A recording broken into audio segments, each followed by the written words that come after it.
Hi, I'm Christine Nagy, and welcome to CEO Unplugged. Our special guest today, Ira Robbins, the CEO of Valley Bank. Ira, such a pleasure to meet you. I shared with you a little bit earlier that I have been going to Valley Bank since I was a little girl. My mom took me when I was little and had a Christmas club. It's where I have my mortgage. It's my community bank. I love it. So it's so great to meet you and to hear your story. Tell us about Valley Bank and how you came to join the bank. Yes, I'm very fortunate to be here. Valley's been around for over 90 years. We got our start in 1927 as the Passaic Park and Trust, serving the local community. And we're fortunate enough to still serve the local community. We have a bit more branches today, a bit more employees today, a few more customers. But our core cultural value and value proposition is to still be a relationship bank. We have about 1 million customers today. We start and really focus on the commercial customer, but we have a very large segment of consumer customers, and we try to provide a little bit of something to a select target audience. And I think we do a great job with that personalized service. We've been focusing on technology a lot recently, making sure that we utilize technology to enhance a relationship as opposed to replacing individual relationships, which I think is a little bit different from what some of the larger organizations do. And I think we're in this sweet Goldilocks spot, really of an organization today. And I couldn't be prouder to be leading, the 3,125 employees that we have here today. I, that is so amazing. So, how did you find Valley, or did Valley find you?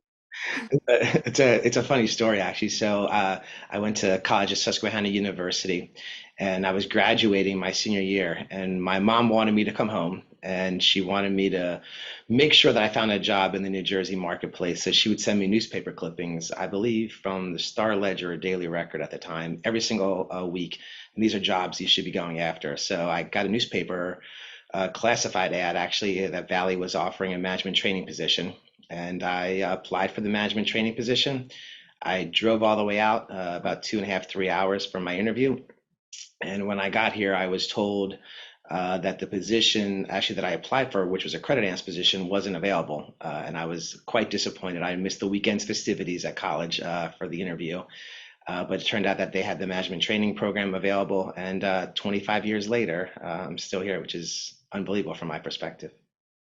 Okay, so you've shared in your bio that you're 47 years old. You look like you're 27 on Zoom. It's quite an accomplishment. I would just like to hear about your career growth. It sounds like it was easy, but there had to be steps along the way. I was very, very fortunate to be able to come work for Valley and to be aligned with some amazing people during my career. And I think when you look for an organization, and more so than ever today, really that corporate purpose, I think is really important. And I was fortunate to find an organization that had a corporate purpose that I learned really aligned with my personal why. And that's really the reason I stayed at Valley for these 25 years. I had some amazing mentors. The CFO at the time was a gentleman by the name of Alan Escal.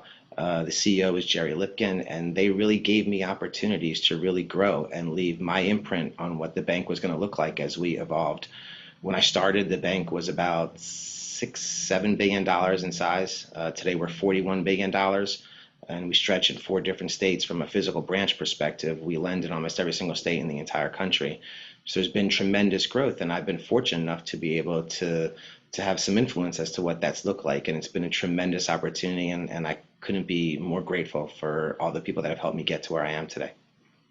You're so humble about it too. I'm sure that the mentorship meant a lot to you in your career, and are you able to share that with people now?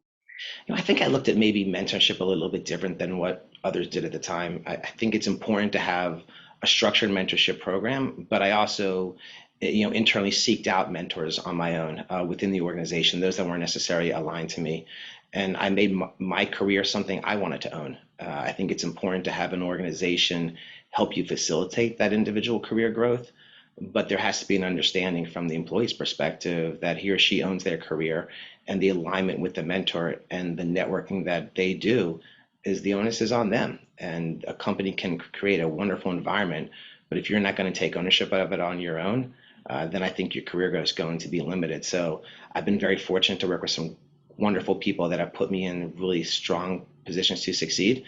but I also think it's my drive that has helped enable that as well. I remember, the first year here working on some projects till 1 to 2:30 in the morning, missing many other things that some of my friends were doing at the time.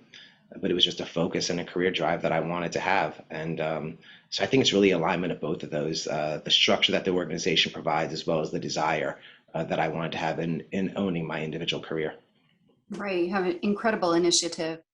Did you always know that this is the career you wanted to be in banking? And where did you go to school? Did you study for it?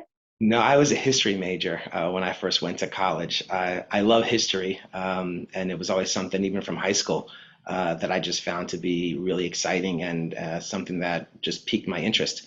When I got to college, which was Susquehanna University, about my sophomore year, I came to an awakening that it was very little degrees, very little career paths that a history degree would really provide in. I'd always been good in numbers, so I changed my major to finance and economics, and just went down that career path. But history is something, I mean, I still spend a lot of time reading, and I don't watch too much TV, but when I do, it's Science Channel and History Channel, and I guess a little bit of hobby there. So And it helps guide us, and right? We have so much to learn from history. yeah, I think I like listening to quotes, right? So Miles Davis once said, it takes a long time to sound like yourself. And Mark Twain, talked about history may not repeat itself, but it sure sounds like itself. And I think when we look back and try to understand what's going on, and not just look at the outcomes, but what really drove that, it does repeat itself. And there's a lot of lessons that we can learn as to what type of organization we want to be, what type of outcomes we want, and really who we want to be as individuals. Yeah, I think especially right now, those quotes are really speaking to us loud and clear. But we'll get into that in a moment. You're juggling a lot. You've got 4 young kids. You're running this huge, what is it? You said $41 billion bank. I can't even kind of wrap my head around that. But how do you balance it all, family and your career? I don't think I balance it that well, to be honest with you. I think I should do a better job. I think I prioritize my family when it comes to many things. Just yesterday, my kids, 2 of my 4 kids, came here at 4 o'clock, and I shuttled them to hockey and shuttled them to gymnastics and all over the state of New Jersey for about 4 to 5 hours. So I try to really integrate it as best I can with work. I think life's sort of broken down into a bunch of different pies within an overall pie chart, right? And you only have so much time from a slice perspective as to what's going to go to your family, what's going to go to work, what's going to go to your wife and kids. And inevitably, I find that the pie for me seems to be minimal at this point. But I read a book somewhere that as long as you define the slices of the pie, then the whole pie is really owned by you. So as much as I sometimes think that I don't really get enough for me, yeah, I'm the one that owns my pie. So maybe there is a bit more for me than what I tend to think. It sounds like you're an incredibly giving person and very, very involved. And I think your involvement with your family and your community just helps you understand customers, people who are coming into the bank. And so, we appreciate that. Take good care of you too. You have to do that as well. I, Um, I need to do a better job with it, but I think it's important, right? Like I didn't grow up much different than many of our customers, and I have the same goals, aspirations, challenges. I coach many of my kids' sports, and I think if you're embedded in society and you really have the same understanding as to some of the difficulties that everyone has, when we look to a bank, we're really just helping provide solutions. And if we're asking the right questions and trying to really have an empathy for what our customers want, and then I think the strategy and vision really sets itself. And I think sometimes we try to overthink things too often and sit there and say, well, we're the CEO of a company, we should have this grand strategic vision. Reality is just talk to your community, talk to your neighbors. And then I think a lot of the vision and path really defines itself. so as a CEO, is that kind of what guides you as being such a good leader? I don't know. I think, humble, authentic, really sincere as to what I do. Um, I think just the connection, right? I mean, I'm a CPA by background as well, and like I said, finance and economics are my forte as well. So numbers are something I feel really comfortable with. When I was named president about 4 to 5 years ago, everything really shifted. It was more about how do you inspire and really get everyone to really move in a different direction.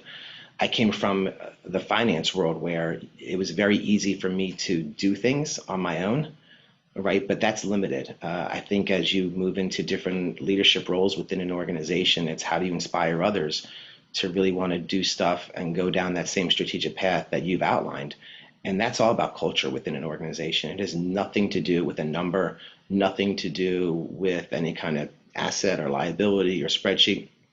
And I think COVID's really taught me, to be honest with you, a lot about what that looks like and the importance of having a strong leadership team, the importance of really trust within an organization. I think I went into sort of the CEO position thinking that, as long as you have the same values and the same ethics, then everyone's aligned on trust and what that culture expectation is. And I'm not quite sure that's true, right? It really has to do with competency also. So when I first became CEO and president, there were some people we had to, I guess, change within the organization. And it wasn't that there wasn't wonderful ethics and values within these individuals, but really was it the competency that they were looking for or that we needed to really get us to a different level. And being honest and open and having those conversations day one, I think was something that was really important. I had a conversation with my son the other day. We were driving home from a soccer game, and his team had just played Chatham, and they won four to nothing. And I sat there and said to my son Ari, I said, I trust you that you could go ahead and score a goal against Chatham. I trusted that you had the ability, the values, the ethics to do what you're doing. But reality is, I wouldn't trust you to score a goal against Barcelona, right? And it's not that he's not great when an ethics and values perspective, but I think we need to redefine what trust looks like. And when we trust others within our organization, not just because they have the same values, not just because they have the same ethics, but because there's competency there, and we trust that they're competent in what they're doing. I think that really leads to a differentiated result for an organization. Trust is about empowerment. Trust is about delegation. But you can have empowerment and delegation, but if you don't have trust in the people that you've empowered or delegated, then you're never going to succeed. And I think we've accomplished a lot within the organization. And we really, I think, created a high-class organization that really focuses on our customers, focuses on our customer engagement, customer experience, and the financial performance that we're driving here is very differentiated and outperforming from many of our peers. I don't think that they're mutually exclusive. And I couldn't be more excited with where we are today. You sound like a wonderful leader, because there's a difference between a leader and a boss, I would say. And you sound like you really are empowering the people that you work with. And as you said, trusting. I know everybody's coming from a different background and has different experience to offer. And keeping all of that in mind must be making such a difference. Yeah, I think, look, and COVID is perfect. I mean, there was no way that we were going to deal with COVID based on what Ira Robbins knew. And I had to trust that we had capable people within our organization that had the right idea and goals, and we were aligned as to what we wanted to deliver, right? Focusing on our employees and their health first, making sure that we serve the community was something that was critical to what we wanted to do. We stood up a PPP process and program within the organization that delivered PPP loans for 13,000 customers and $2.3 billion within a very short window. To put those numbers in context, based on the size organization that we should have only done $740 million. We did 3 times, right, the volume that we should have done. And that was purely based on engagement, leadership, and a willingness within our employee base to really want to make a difference in so many people's lives. And that wasn't something that they did because Ira Robbins told them that that's what they should be doing. They did that because they felt a connection with our corporate purpose and with their personal why. And when you drive that home within an organization, you hire correctly, you promote correctly, and you understand the importance of a corporate purpose and alignment, that corporate purpose cannot be disaligned with somebody's personal why, then I think you deliver outcome that is far exceeding many of your peers. And that's all a testament to leadership within the organization, not just what I've been able to drive, but what all my teams have been able to drive throughout the entire organization. Yeah, so COVID times, I mean, we're going to look back on this and kind of wonder how we even got through. Yeah. But thanks to, you've been amazing, and amazing people like you, as I said, leaders who are inspiring us and guiding us. And in a sense, we're almost making it up as we go. What guided you through this period? Did you follow a gut instinct? I think advice from a lot of our fellow leaders within the organization as to what to do.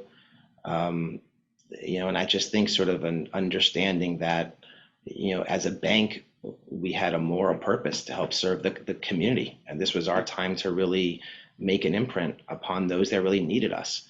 And I think making sure that we put, our customers and communities first was something that was a priority. And we focused on that as to what the experience would want, how I would want to be treated. And I think that really drove, once again, a differentiated result versus what many of our peers did. And it was that commitment to understanding that we were doing something that was bigger than us. And we did town hall meetings every single week to make sure everyone understood where we were. The communication was important to make sure we were aligned on the direction we were heading. And honestly, when there were difficult conversations to have about people coming to work and what we were prioritizing, we had those difficult conversations. And I think that's something else that's really important.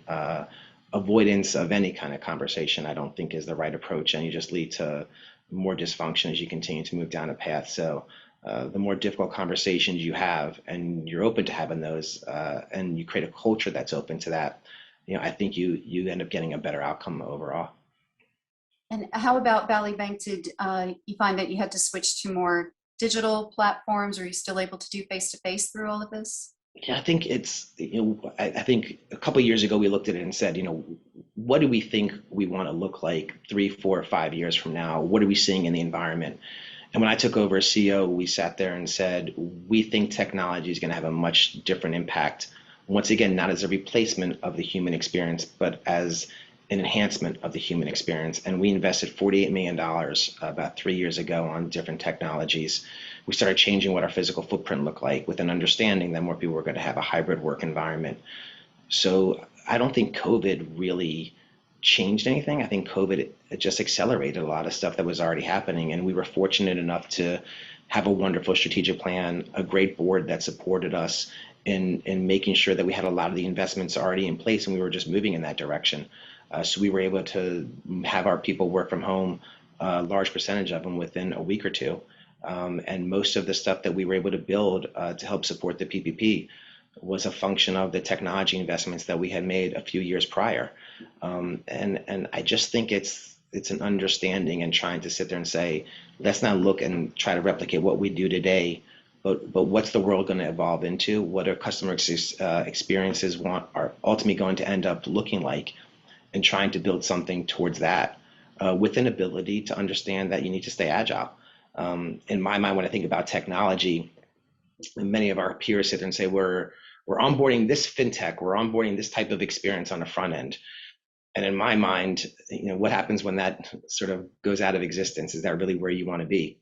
And our focus has historically been on how do we create an agile organization where we have a technology infrastructure that enables us to use this today, that tomorrow, and gives our ability to let our employees and conversations with customers define what those experiences look like, as opposed to us in there making a bet on this technology and that technology. And I think that mindset is that the future is going to be very different.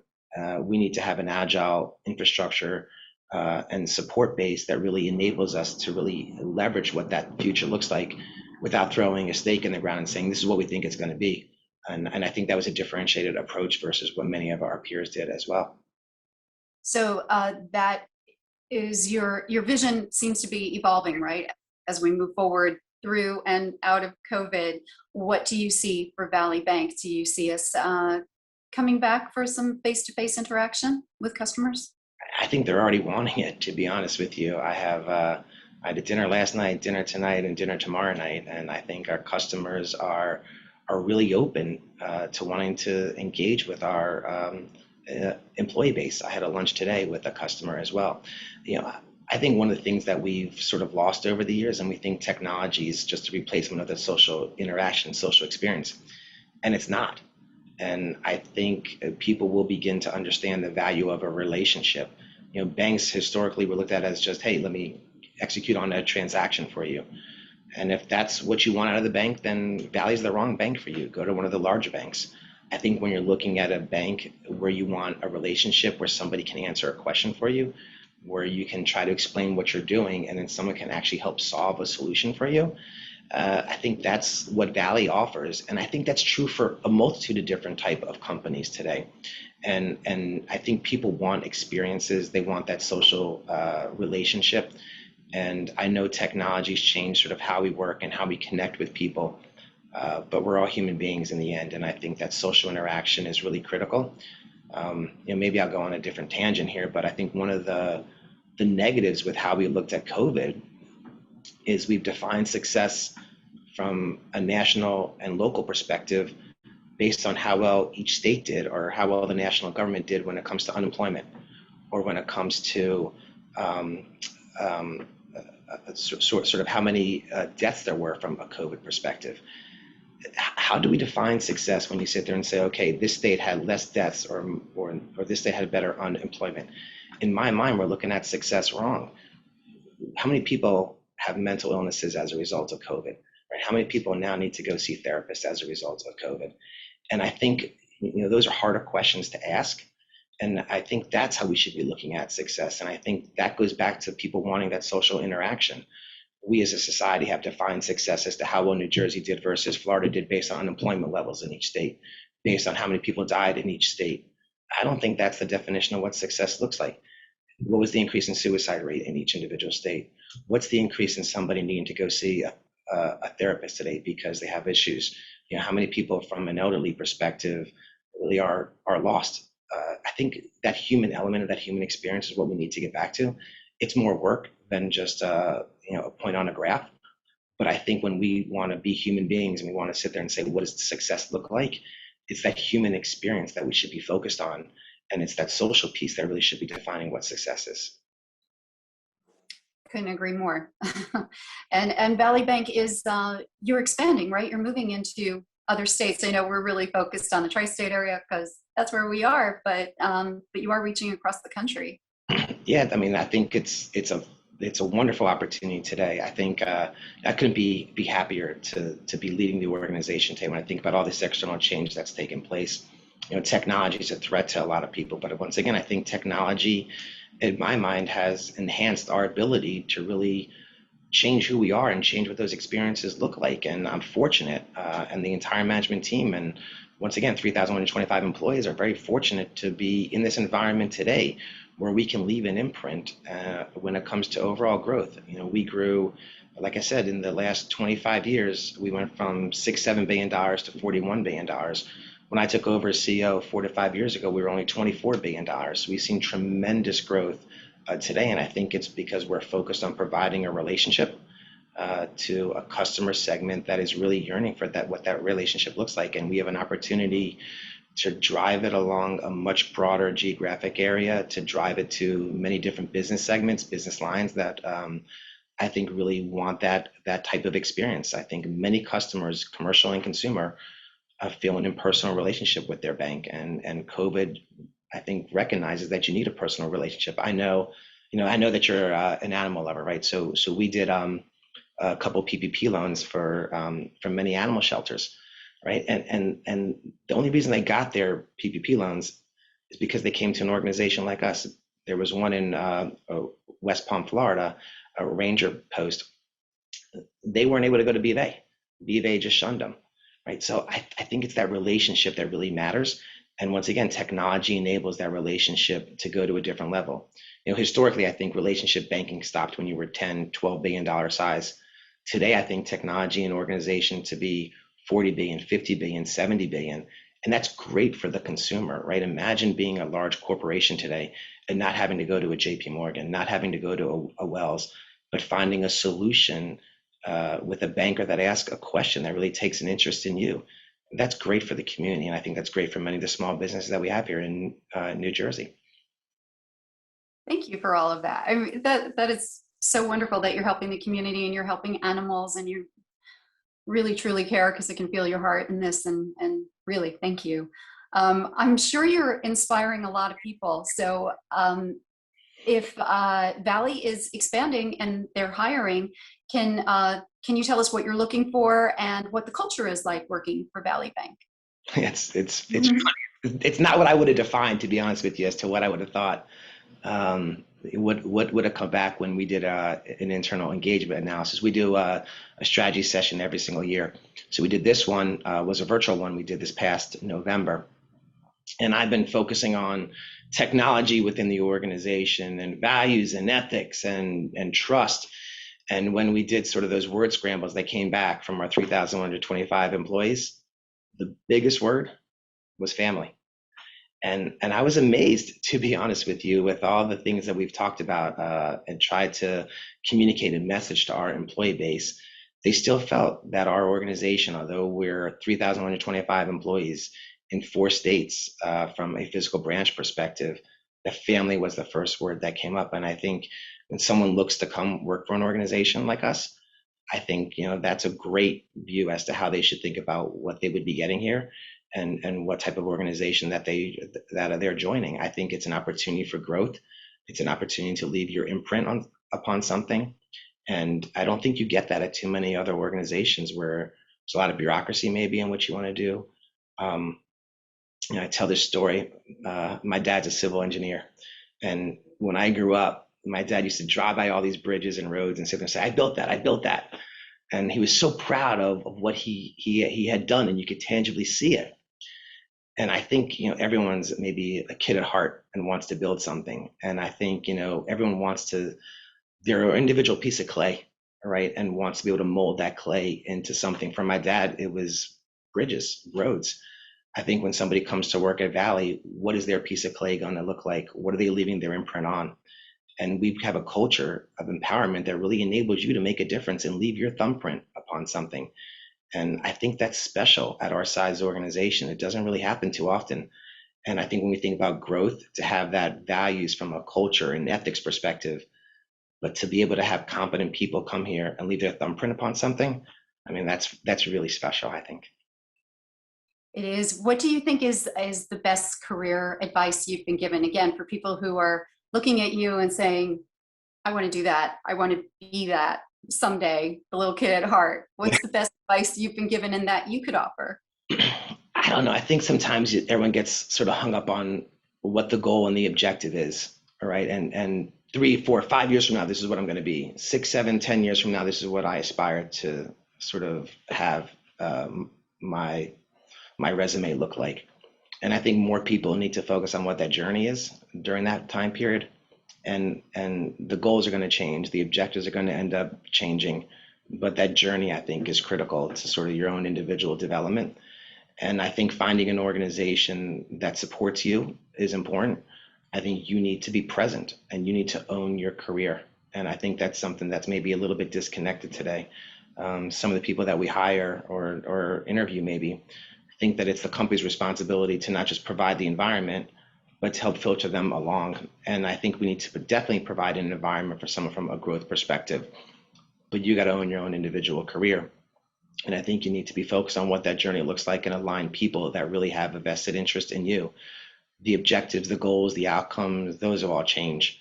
But I think it's that journey that we should really focus on. I think we can apply this just about everywhere in life. It's really wonderful advice. So last question for you.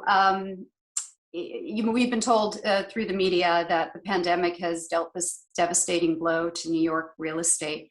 How do you feel about that individually? And then for Valley Bank, how do you see us moving forward and through this? So I think, once again, I think the pandemic has accelerated a lot of underlying themes and traits that were already happening. And it's absolutely accelerated. And then there's going to be some significant valuation adjustments. That said, New York is special. There is something amazing about it when you just open the car, get out of the subway, whatever you're doing, and you step foot in New York City. There's something amazing about it. And I don't personally believe a lot of the skeptics when they talk about the decline in New York and what's going to ultimately happen. There may be a little bump in the road, which is fine. But I ultimately believe New York's going to be fine. The valuations are going to come back. People want to be in New York. There's a level of excitement that you don't get in any other city.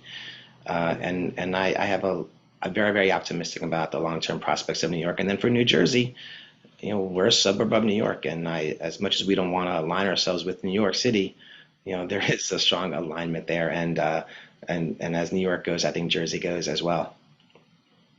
Well, Ira, any last thoughts? Because this has been so hopeful and inspiring, and I think what we needed to hear right about now. So thank you. Anything you want to leave us with? And I just really want to thank you very, very much for having me today. I couldn't be happier to really share my experience with so many people, and I'm really optimistic about where we're headed as a country. I'm so glad to hear that. It's been such a pleasure. Ira Robbins, CEO of Valley Bank. This has been CEO Unplugged. I'm Christine Nagy, Light FM. It's been great to talk with you. Thank you again for your time, and hope to see you soon.